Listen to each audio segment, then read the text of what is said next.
কোথায় রাবিশ বোঝাই গাড়ি, যে গাড়িতে করে রাবিশ নিয়ে যাওয়া ছিল পুকুর ভরাটের জন্য, হাতে নাতে ধরে ফেললেন মেয়র। ওই দেখুন।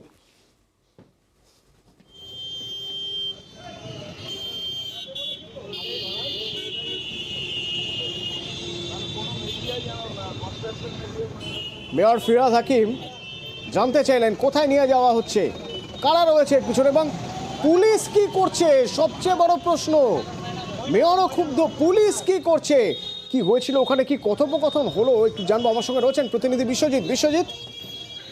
দেখো, এর আগেও কলকাতা পুলিশ কমিশনারকে চিঠি দিয়েছিলেন মেয়র যে দূষণ রোধে ব্যবস্থা নিতে হবে। আর এই যে ধরনের রাবিশ নিয়ে যাওয়া হচ্ছিল, তাতে একদিকে যেমন কলকাতা পুরসভা এলাকায় দূষণের সম্ভাবনা ও বাড়ছে, এই ধরনের রাবিশের গাড়ি যত যাবে ততই দূষণের সম্ভাবনা বাড়বে। আরো একটি পরিবেশ সংক্রান্ত আরো একটি বিষয়, যেটা হচ্ছে এই রাবিশগুলো নিয়ে গিয়ে জলাশয়ে বোঝানোর কাজ হয়। আর এতেই মেয়র আশঙ্কা প্রকাশ করেছেন যে পুলিশ কমিশনারকে তিনি চিঠি দিয়েছেন, তাহলে নিচুতলায় সেই নির্দেশ কি যায়নি?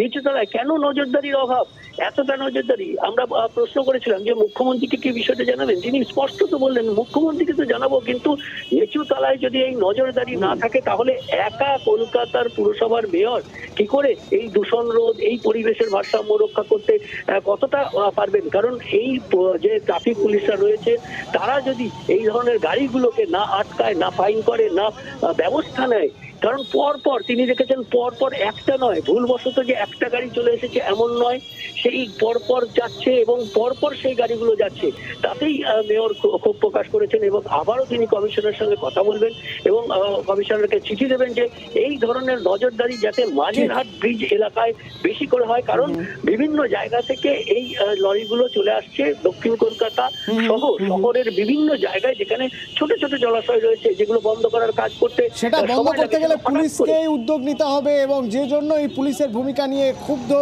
মেয়র কথা বললেন পুলিশ কমিশনারের সঙ্গেও, ফোনে কথা বললেন পুলিশ কমিশনারের সঙ্গেও। আমাদের রুলস হয়ে যাওয়ার পরে, পুলিশ কমিশনারকে চিঠি দেওয়ার পরে একটা গাড়ি মাঝের ব্রিজে আমি ধরলাম, যেখানে রাবিশ এইদিকে চলে আসছে, মানে টুয়ার্ড সাউথ। তারপরে আরও 4-5টা গাড়ি দেখলাম সাউথের দিকে যাচ্ছে। এইভাবে যদি আমাদের একা লড়াই করতে হয় পলিউশনের বিরুদ্ধে, পুকুর ফিলাপের বিরুদ্ধে, এ তো অসম্ভব। আমি অনুরোধ করবো পুলিশ কমিশনারকে স্ট্রিক্টলি মাঝেরহাট ব্রিজ থেকে নিয়ে এই জায়গাটা যদি সার্ভেলেন্সে রাখে, তাহলে এই অঞ্চলে যে জলাশয় বোঝাইয়ের যে পুরনো রোগ, সেটা আটকানো যাবে। মুখ্যমন্ত্রী নিশ্চিতভাবে বলবো